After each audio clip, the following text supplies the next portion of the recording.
سرکار دو عالم صلی اللہ تعالیٰ علیہ وسلم کا فرمان عالی شان ہے جس کا مضمون ہے جو کوئی شخص جمعہ کے دن 200 بار درود پاک پڑھے اس کے 200 برس کے گناہ معاف کر دیے جاتے ہیں۔ ایک بار محبت کے ساتھ درود پاک پڑھ لیں، صلو علی الحبیب صلی اللہ تعالیٰ علی محمد صلی اللہ علیہ وسلم۔ آج سے انشاءاللہ ایک سیریز جو ہے ہمارے بیانات کی ہو کہ ہم ایک ٹاپک کے تحت بیان سنتے چلے جائیں اور ہم سب انشاءاللہ کچھ سیکھیں۔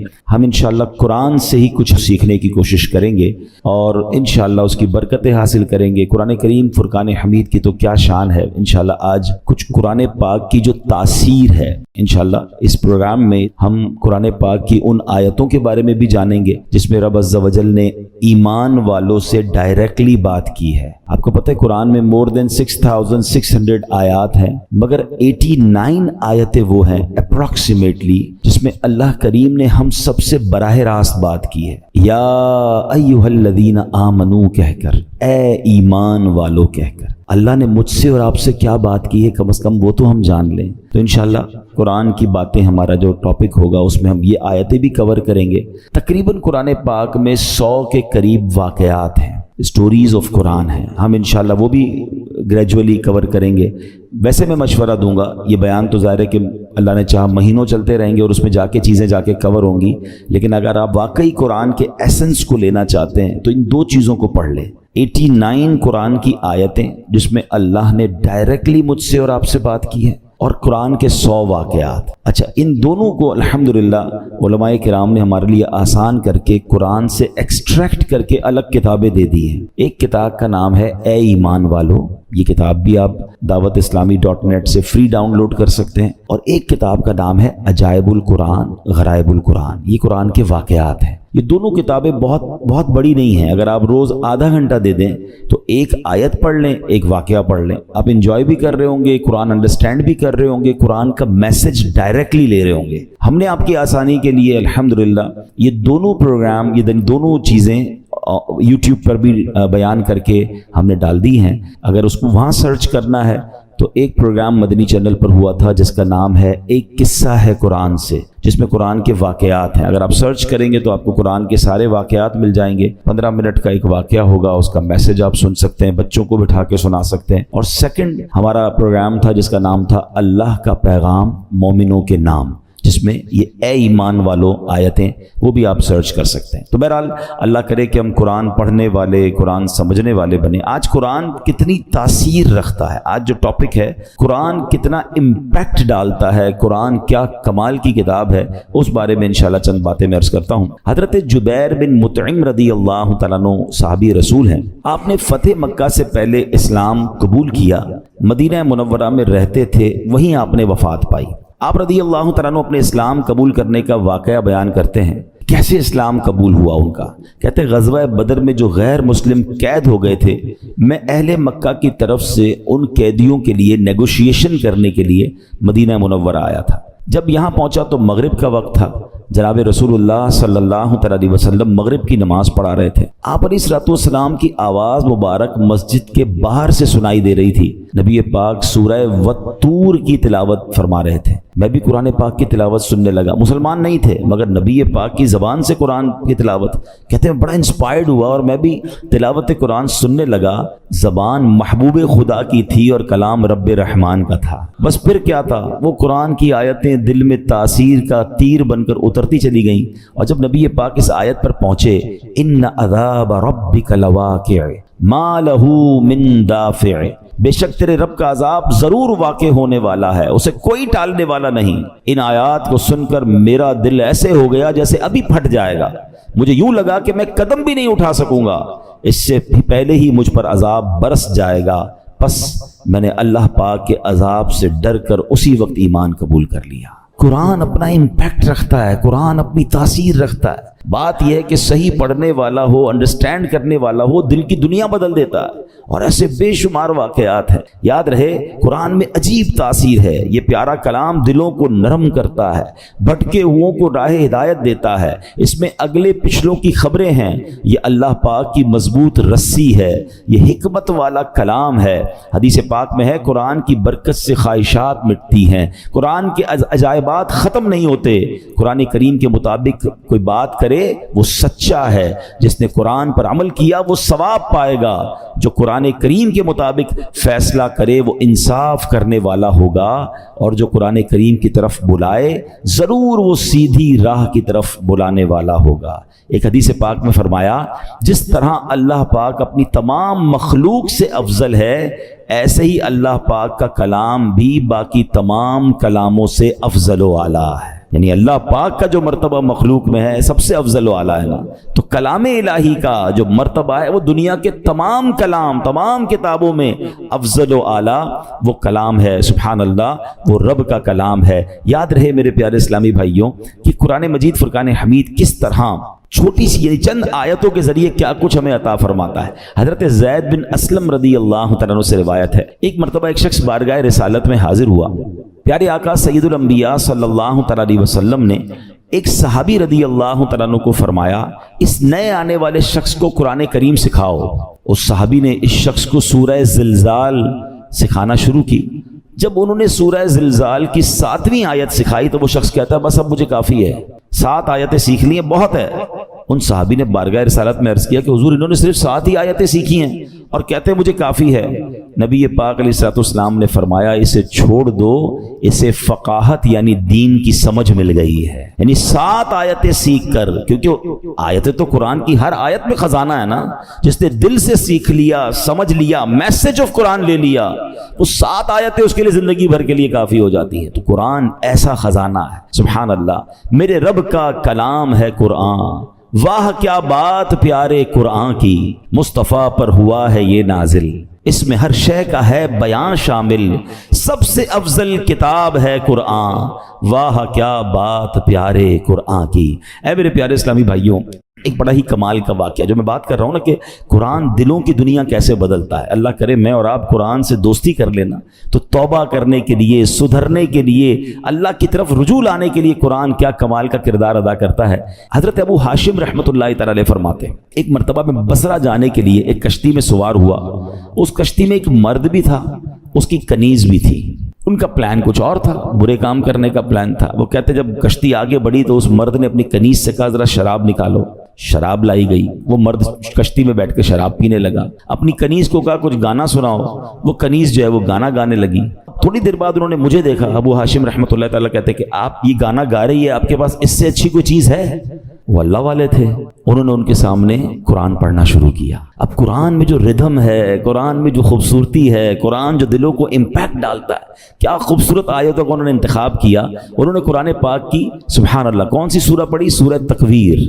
یہ ہلا دیتی ہے سورت، اگر سمجھ کے پڑھے نا بندہ کہ جس میں کس طرح قیامت کا رب نے بیان کیا۔ 30ویں پارے میں یہ سورت ہے، آپ نے تلاوت شروع کر دی، اذا الشمس کورت واذا النجوم انکدرت واذا الجبال سیرت۔ ترجمہ کیا ہے اس کا؟ جب سورج کو لپیٹ دیا جائے گا اور جب تارے جھڑ پڑیں گے اور جب پہاڑ چلائے جائیں گے۔ ان آیات کو سن کر وہ شخص رونے لگا، جو شراب پی رہا تھا وہ فوراً کپ کپی آگ طاری ہو گئی، رونے لگا۔ حضرت نے جب یہ آیت تلاوت کی وَإِذَا الصُّحُفُ نُشِرَتْ، اور جب نامہ اعمال کھولے جائیں گے تو وہ کہنے لگا اے کنیز میں تجھے اللہ پاک کی رضا کے لیے آزاد کرتا ہوں، اس شراب کو بہا دو۔ پھر اس نے مجھے قریب بلایا اور کہنے لگا میرے بھائی تم کیا کہتے ہو، کیا اللہ پاک میری توبہ قبول فرمائے گا؟ اللہ اکبر، اللہ والے تھے، کیا جواب بھی قرآن سے ہی دیا اور قرآن کی وہ آیت تلاوت کی، ان اللہ یحب التوابین ویحب المتطہرین۔ سبحان اللہ۔ ترجمہ کنز العرفان، بے شک اللہ بہت توبہ کرنے والوں سے محبت فرماتا ہے اور خوب صاف ستھرے رہنے والوں کو پسند فرماتا ہے۔ بس اس شراب پینے والے گانے باجے میں منہمک شخص نے جب یہ سنا کہ رب توبہ کرنے والوں کو قبول فرماتا ہے، محبت فرماتا ہے، چلتی کشتی میں اس بندے نے اللہ سے توبہ کر لی۔ تو اے میرے پیارے اسلامی بھائیوں، قرآن اس طرح دلوں پر اثر ڈالتا ہے۔ یاد رہے قرآن کا ایک نام حکمت بھی ہے، یعنی یہ وہ کتاب ہے جس کو پڑھنے سے حکمت و دانائی ملتی ہے۔ قرآن کریم کا ایک نام صراط مستقیم ہے، یعنی وہ کتاب ہے جو بھولے بھٹکوں کو سیدھے رستے کا مسافر بناتی ہے۔ قرآن کریم کا ایک نام نور ہے، یعنی وہ عظیم کتاب ہے جو نور بانٹتی اور دلوں کو روشن کرتی ہے۔ ایک صحابی رسول ہیں حضرت ثابت بن قیس رضی اللہ تعالیٰ، ان کا گھر جو ہے وہ رات بھر چمکتا رہتا تھا، روشن رہتا تھا۔ آج کل تو ہمارے گھروں میں لائٹیں ہوتی ہیں، اس زمانے میں تو لائٹیں نہیں ہوتی تھی، لوگ رات کو چراغ بند کر دیتے تھے کیونکہ رات کو لائٹ کی ضرورت نہیں ہوتی تھی۔ تو لوگ حیران ہوتے تھے کہ حضرت ثابت بن قیس کا گھر کیوں چمکتا ہے۔ سرکار دو عالم علیہ الصلوۃ والسلام کی بارگاہ میں گئے، حضور رات بھر ثابت بن قیس کا گھر جگمگاتا ہے۔ اچھا صحابہ بھی کمال کے تھے نا، whenever they want to ask something, any unusual thing، وہ کہیں اور نہیں جاتے تھے، وہ جناب رسول اللہ صلی اللہ علیہ وسلم کی بارگاہ میں جاتے تھے، ان کو پتا تھا یہاں سے بڑا پیارا جواب مل جائے گا۔ سرکار دو عالم علیہ الصلوۃ والسلام نے فرمایا یقیناً ثابت بن قیس رات کو سورہ بقرہ کی تلاوت کرتے ہوں گے۔ صحابہ گئے، جا کر پوچھا، ثابت بن قیس نے کہا کہ ہاں میں واقعی گھر میں رات کو سورہ بقرہ کی تلاوت کرتا۔ تو یہ ہے قرآن، یہ ہے قرآن کا نور، سبحان اللہ۔ چھوڑو یہ ظلمتوں کے شکوے کرو نہ ہر دم، چھوڑو یہ ظلمتوں کے شکوے کرو نہ ہر دم، ہے روشنی کی خواہش قرآن پڑھ کے دیکھو۔ تو قرآن پاک کی کیا بات ہے۔ اب قرآن پاک جہاں طبیعتوں پر اثر ڈالتا ہے، انسان کی کیفیتوں پر اثر ڈالتا ہے، وہ قرآن کریم امراض کو بھی دور کرتا ہے۔ جی ہاں، قرآن کریم باطنی امراض کو بھی دلوں کے صاف کرتا ہے، جسمانی امراض کو بھی کیسے دور کرتا ہے۔ اب ذرا سنیے گا، قرآن میں اللہ فرماتا ہے یا ایھا الناس قد جاءتکم موعظۃ من ربکم وشفاء لما فی الصدور۔ ترجمہ کنز العرفان، اے لوگو تمہارے پاس تمہارے رب کی طرف سے نصیحت اور دلوں کی شفا آ گئی۔ مشہور مفسر قرآن حکیم الامت حضرت مفتی احمد یار خان نعیمی رحمۃ اللہ تعالی علیہ اس آیت کے تحت فرماتے ہیں قرآن کریم رب کی طرف سے بندوں کی روحانی پرورش کا ذریعہ ہے۔ دل کی بیماریاں جو ان پٹ ہوتا ہے نا، دل کی جو باطنی بیماریاں ہیں، فرمایا جہالت، شک، شرک، نفاق، برے عقیدے، برے اخلاق، حسد، کینہ، ہوس، دنیا کی حرص، عداوت، یہ تمام گناہ جو ہیں ان سے قرآن کریم ان سب کی اصلاح کرنے والا ہے۔ اللہ کرے کہ ہم قرآن کو پڑھیں اور دل سے پڑھیں، انڈرسٹینڈ کرنے کی کوشش کریں کیسے امپیکٹ ڈالتا ہے۔ ایک اور واقعہ سنیں، اللہ ان توبہ کرنے والوں کے صدقے ہمیں بھی سچی توبہ عطا فرمائے۔ علامہ ابن جوزی رحمۃ اللہ تعالی لکھتے ہیں ایک عبادت گزار بزرگ تھے، 40 سال تک بر اعظم افریقہ کا بڑا مشہور ملک ہے سوڈان، وہاں ایک غار میں رہ کر اللہ کی عبادت کرتے تھے۔ کہتے ہیں میں اس غار میں تھا تو ایک شخص اس غار میں آ گیا اور اس کے پاس کھانا بھی تھا، شراب بھی تھی۔ وہ آ کر بیٹھ گیا، اس نے مجھے دیکھا نہیں، میں اسے نظر نہیں آ رہا تھا، تو اس نے شراب پینا جب جیسے ہی شروع کی، برتن اٹھایا تو میں نے اونچی آواز میں قرآن پاک کی یہ آیت تلاوت کی۔ یہ آیت جو ہے نا کئی لوگوں کی توبہ کا سبب بنی ہے۔ بڑے بڑے بزرگ جو ہیں، جو بدلے ہیں، جو ان کی لائف کا ٹرننگ پوائنٹ تھا نا، وہ یہ ایک قرآن پاک کی آیت ہے۔ کبھی موقع ملا تو میں انشاءاللہ اس آیت کو مزید اس کے واقعات بیان کروں گا۔ حضرت کہتے ہیں کہ میں نے اس شرابی کے سامنے غار میں بیٹھ کر قرآن کی آیت پڑھی۔ ذرا اس آیت کا ترجمہ بھی سنیے گا۔ آیت کیا ہے؟ پارہ 27 ہے، سورہ حدید، آیت نمبر 16۔ اللہ فرماتا ہے الم یأن للذین آمنوا ان تخشع قلوبہم لذکر اللہ۔ کیا ایمان والوں کے لیے ابھی وہ وقت نہیں آیا کہ ان کے دل اللہ کی یاد اور اس کے حق کے لیے جھک جائیں؟ کیا اب بھی وہ وقت نہیں آیا؟ قرآن نے گویا ہلایا ہے، جھنجھوڑا ہے۔ اب اس زمانے کے لوگ تو عربی سمجھتے تھے، تو وہ کہتے ہیں جیسے ہی میں نے وہ آیت پڑھی تو نوجوان رک گیا شراب پینے سے، دائیں بائیں دیکھا، اس کو کوئی نظر نہیں آیا۔ جیسے ہی دوبارہ اس نے برتن شراب کا اٹھایا، میں نے پھر یہ آیت پڑھی الم یأن للذین آمنوا ان تخشع قلوبہم لذکر اللہ۔ کیا ایمان والوں کے لیے ابھی وہ وقت نہیں آیا کہ ان کے دل اللہ کی یاد اور اس کے حق کے لیے جھک جائیں؟ اب کی بار تو جب قرآن کریم اس نے سنا تو اس کے دل میں یہ باتیں تاثیر کا تیر بن کر اتر گئی، ہاتھ سے شراب گر گئی اور کہنے لگا بلا واللہ قد آن، کیوں نہیں، خدا کی قسم وہ وقت آ گیا ہے، میرا دل اللہ کی طرف جھک گیا ہے۔ بس یہ کہتا جا رہا تھا، وہ غار سے نکل گیا۔ وہ بزرگ کہتے ہیں میں پیچھے پیچھے چلنے لگا کہ دیکھوں اب اس کی توبہ کیا رنگ لاتی ہے۔ اس کی زبان پر ایک ہی جملہ ہے بلا واللہ قد آن، کیوں نہیں، خدا کی قسم توبہ کا وقت آ گیا ہے۔ بزرگ کہتے ہیں اسی کیفیت میں جا رہا تھا، آگے بہت بڑا دریا آ گیا، مگر وہ اپنی کیفیت میں تھا، بغیر سوچے سمجھے دریا پر پیر رکھا، مگر میں دیکھ کر حیران ہو گیا کہ وہ دریا کے اوپر سے چلتا ہوا نکل گیا۔ جو تھوڑی دیر پہلے شراب پی رہا ہے، سچی توبہ کرتا ہے، اللہ اس کو کون سا مرتبہ عطا فرما دیتا ہے۔ تو یہ ہے قرآن، یہ ہے قرآن کی تاثیر، یہ ہے قرآن کا امپیکٹ۔ ہمارا پرابلم یہ ہے کہ ہمارے گھروں میں برسوں سے قرآن ہے، شاید ہر سال قرآن خوانی کرتے ہیں، پورا ہر سال رمضان میں تلاوت کرتے ہیں، بٹ ہم انڈرسٹینڈ نہیں کرتے، اس کو سمجھنے کی کوشش نہیں کرتے، اس کا ایکسنس، اس کے عطر لینے کی کوشش نہیں کرتے۔ ورنہ واللہ جس دن آپ قرآن سمجھ کر پڑھنے لگ گئے آنکھوں سے آنسو نہیں رکیں گے. جن کو کچھ قرآن سمجھ آتا ہے نا، جب کبھی امام صاحب تلاوت کر رہے ہیں اور کسی ایسی قرآن پاک کی خوبصورت آیت پر پہنچتے ہیں، سورت پر پہنچتے ہیں، جی نہیں چاہتا امام صاحب رکوع میں جائیں، جی چاہتا یہ اور پڑھتے رہیں، اللہ کی باتیں اور بتاتے رہیں. تو ہے میرے پیارے اسلام بھائی، یہ ہے قرآن اور یہ ہے قرآن کا خزانہ. اچھا، اب میں چاہوں گا کہ انشاءاللہ قرآن پاک ہماری باڈی پر کیا امپیکٹ ڈالتا ہے. کئی لوگ بیمار ہوتے ہیں، ہم میں سے بہت سارے لوگ بیمار ہوں گے.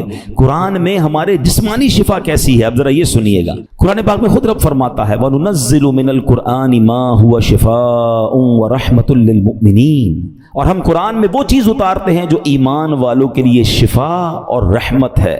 اللہ پاک کے آخری نبی علیہ الصلوۃ والسلام فرماتے ہیں خیر الدواء القرآن، یعنی بہترین دوا قرآن کریم ہے. قرآن کی مختلف آیتیں ہیں، مختلف صورتیں ہیں، جس کو پڑھ کر دم کیا جائے اپنے آپ پر یا مریض پر تو اسے کیسے شفا ملتی ہے. اور یہ صحابہ کرام کا طریقہ، خود نبی پاک علیہ الصلوۃ والسلام کا معمول کیا تھا. سنیے پیارے آقا علیہ الصلوۃ والسلام کا یہ معمول کہ صحابہ کرام اور بڑے بڑے اولیاء کرام تقریباً 1450 صدیوں سے امت کے مجربات یعنی تجربہ شدہ کاموں میں ہے کہ قرآنی آیات پڑھ کر دم کیا جائے تو اللہ پاک شفا عطا فرماتا ہے. مسلمانوں کی امی جان بی بی عائشہ صدیقہ رضی اللہ تعالیٰ عنہ فرماتی ہیں کہ نبی پاک علیہ الصلوۃ والسلام کے اہل خانہ میں سے جب کوئی بیمار ہوتا تو آپ علیہ الصلوۃ والسلام معوذات یعنی سورہ فلق اور سورہ ناس پڑھ کر اس پر دم کیا کرتے تھے. تو میں آپ سب کو مشورہ دیتا ہوں، روز صبح اپنے گھر سے جب نکلیں یا فجر کی نماز پڑھیں، اول آخر درود پاک، سورہ فلق اور سورہ ناس پڑھ کر اپنے ہاتھ پر دم کریں اور پورے جسم پر پھیر لیں. اپنے بچوں پر اسکول جانے سے پہلے دم کریں، مدرسے میں جانے سے پہلے دم کریں.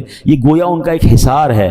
رات کو سوتے وقت یہ عمل کر لیں. یہ خود نبی پاک علیہ الصلوۃ والسلام کا عمل ہے. یہ انشاءاللہ بلاؤں سے، مصیبتوں سے آپ کی حفاظت بھی کرے گا اور یہ بیماریوں کو بھی دور کرے گا. ایک مرتبہ ایک صحابی نے بچھو کاٹنے پر سورہ فاتحہ پڑھ کر دم کیا، اللہ پاک نے اس مریض کو شفا عطا فرما دی. ایک صحابی کے قبیلے میں ایک پاگل شخص تھا جس کو لوگ زنجیروں سے باندھ کر رکھتے تھے. صحابی رسول نے 3 دن صبح و شام 3 مرتبہ سورہ فاتحہ پڑھ کر دم کیا، اللہ پاک نے اسے پاگل پن سے شفا عطا فرمائی.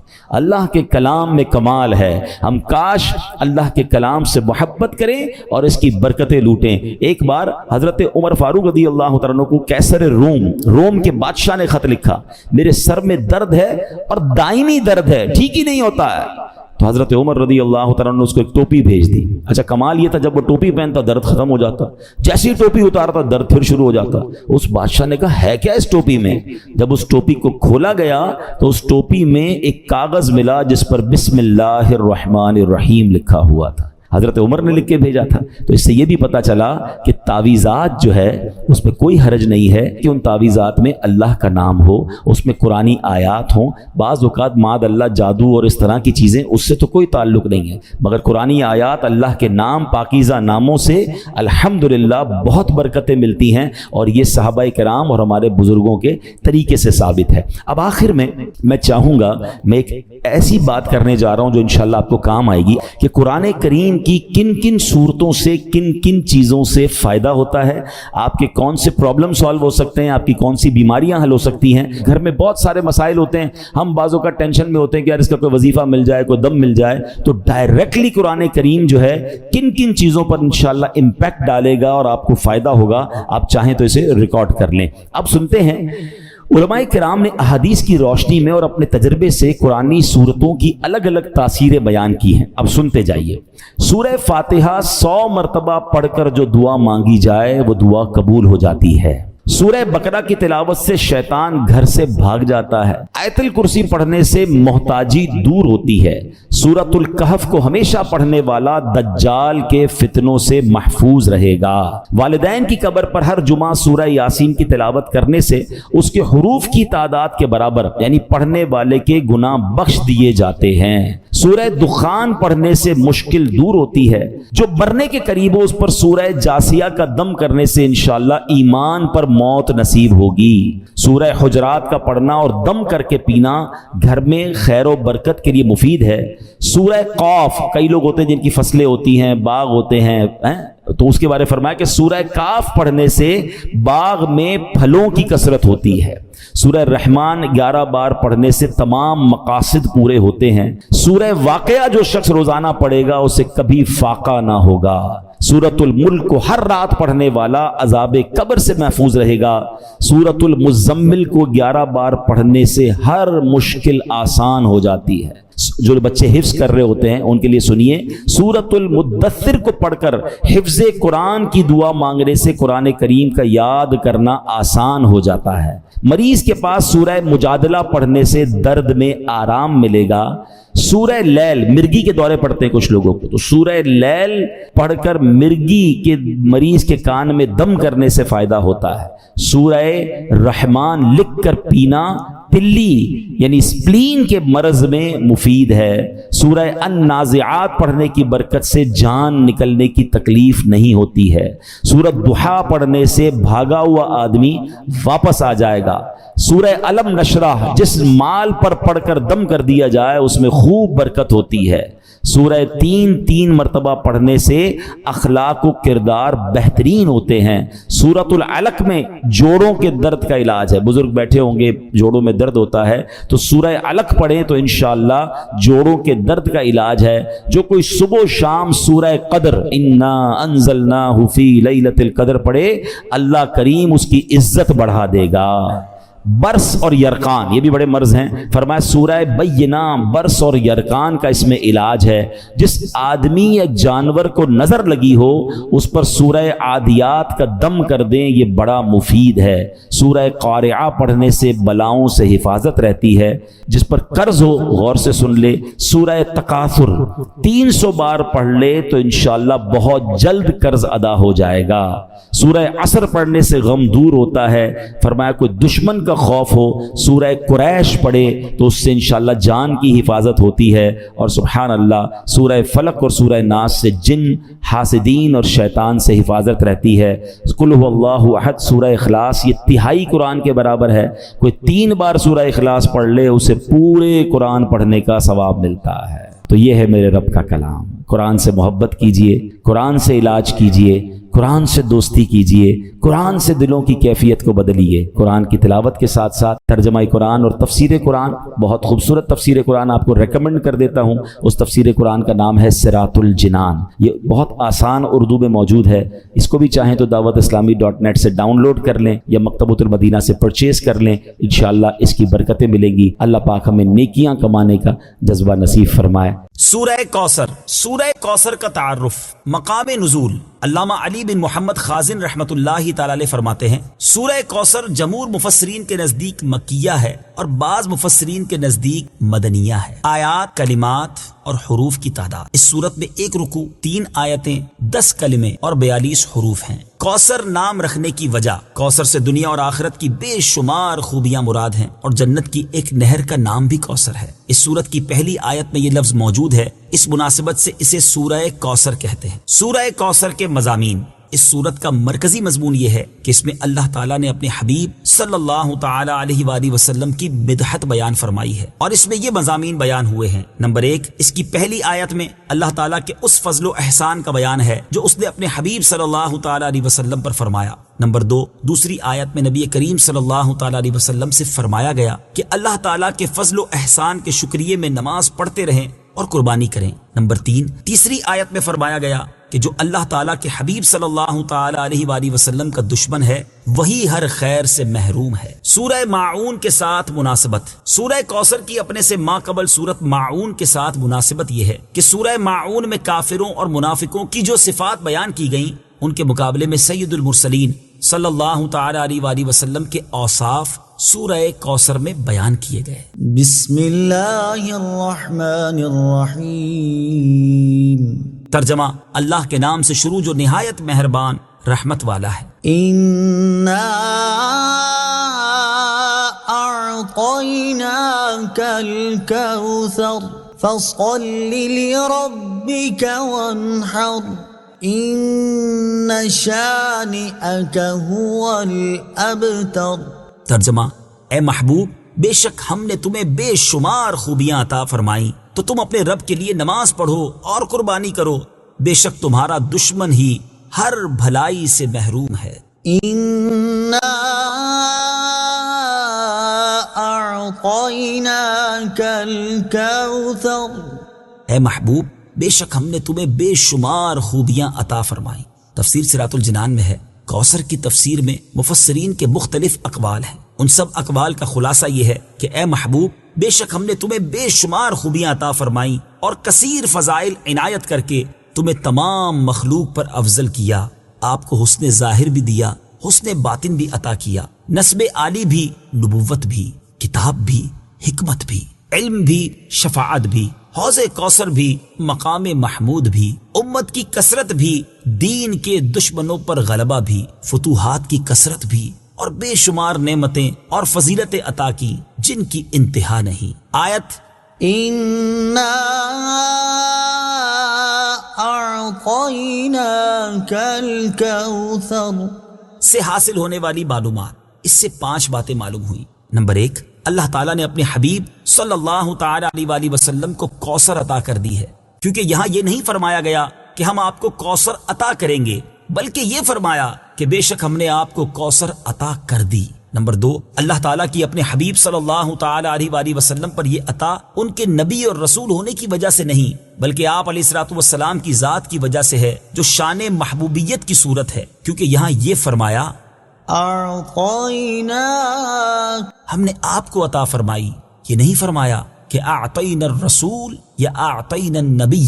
نمبر 3، تاجدار رسالت صلی اللہ تعالی علیہ وآلہ وسلم پر یہ عطا کسی عبادت اور ریاضت کی وجہ سے نہیں ہے، بلکہ ان پر یہ عطا اللہ تعالیٰ کے عظیم فضل اور احسان کی وجہ سے ہے، کیونکہ یہاں عطا کا ذکر پہلے ہوا اور عبادت کا ذکر بعد میں ہوا۔ نمبر 4، اللہ تعالیٰ نے آپ کو کوثر کا مالک بنا دیا ہے، تو آپ جسے چاہیں جو چاہیں عطا کر سکتے ہیں۔ نمبر 5، سید المرسلین صلی اللہ تعالی علیہ وآلہ وسلم کی مدحت خود رب تعالیٰ فرماتا ہے۔ اعلیٰ حضرت امام احمد رضا خان علیہ الرحمت الرحمان فرماتے ہیں، انا اعطیناک الکوثر، ساری کثرت پاتے یہ ہیں، ٹھنڈا ٹھنڈا، میٹھا میٹھا، پیتے ہم ہیں، پلاتے یہ ہیں۔ اور ایک اور جگہ فرماتے ہیں نا، اے رضا خود صاحب قرآن ہے مداح حضور، تجھ سے کب ممکن ہے پھر مدحت رسول اللہ کی۔ فصل لربك وانحر تو تم اپنے رب کے لیے نماز پڑھو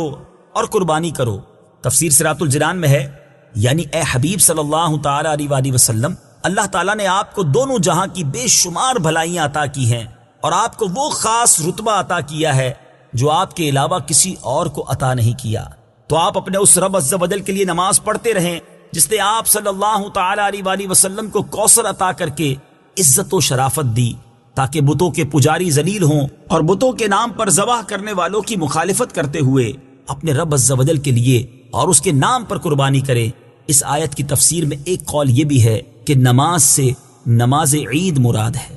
إن شانئك هو الأبتر بے شک تمہارا دشمن ہی ہر بھلائی سے محروم ہے۔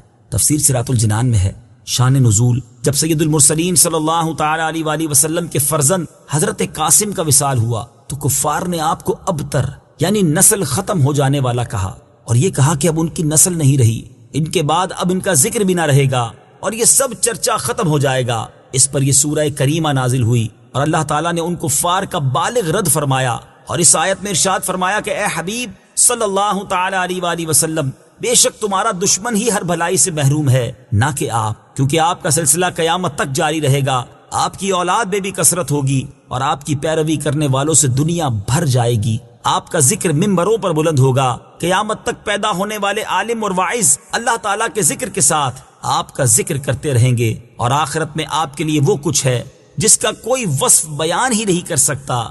تو جس کی یہ شان ہے وہ ابتر کہاں ہوا، بے نام و نشان اور ہر بھلائی سے محروم تو آپ کے دشمن ہیں۔ اعلیٰ حضرت امام احمد رضا خان رحمۃ اللہ تعالی علیہ اس صورت کی تفسیر بیان کرتے ہوئے فرماتے ہیں، عاص بن وائل شقی نے جو صاحبزادہ سید المرسلین صلی اللہ تعالی علیہ وآلہ وسلم کے انتقال پرملال پر حضور کو ابتر یعنی نسل بریدہ کہا، حق تعالی نے فرمایا إنا أعطيناك الكوثر بے شک ہم نے تمہیں خیر کثیر عطا فرمائی کہ اولاد سے نام چلنے کو تمہاری رفعت ذکر سے کیا نسبت؟ کروڑوں صاحب اولاد گزرے جن کا نام تک کوئی نہیں جانتا، اور تمہاری ثنا کا ڈنکا تو قیامت تک اکناف عالم اور اطراف جہاں میں بجے گا، اور تمہارے نام نامی کا خطبہ ہمیشہ ہمیشہ اطباق فلک آفاق زمین میں پڑھا جائے گا۔ پھر اولاد بھی تمہیں وہ نفیس و طیب عطا ہوگی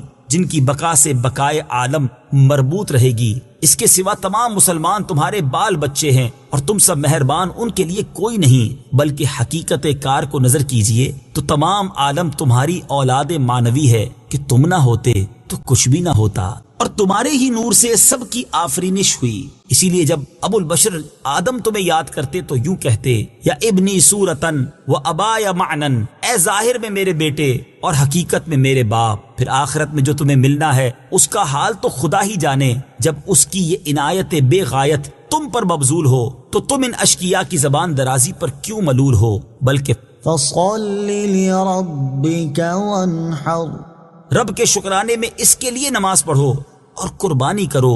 ان شانئک هو الابتر، جو تمہارا دشمن ہے وہی نسل بریدہ ہے کہ جن بیٹوں پر اسے ناز ہے، یعنی عمرو و حشام رضی اللہ تعالی عنہما، وہی اس کے دشمن ہو جائیں گے، اور تمہارے دین حق میں آ کر بوجہ اختلاف دین اس کی نسل سے جدا ہو کر تمہارے دینی بیٹوں میں شمار کیے جائیں گے۔ پھر آدمی بے نسل ہوتا تو یہی صحیح کہ نام نہ چلتا، اس سے نام بد کا باقی رہنا 1000 درجے بدتر ہے۔ تمہارے دشمن کا ناپاک نام ہمیشہ بدی و نفرین کے ساتھ لیا جائے گا، اور روز قیامت ان گستاخیوں کی پوری سزا پائے گا۔ والعیاذ باللہ تعالی۔ اس سے معلوم ہوا کہ حضور پر نور صلی اللہ تعالی علیہ وآلہ وسلم کا اللہ تعالیٰ کی بارگاہ میں مقام اتنا بلند ہے کہ ان کے گستاخ کو اس کی گستاخی کا جواب خود رب تعالیٰ دیتا۔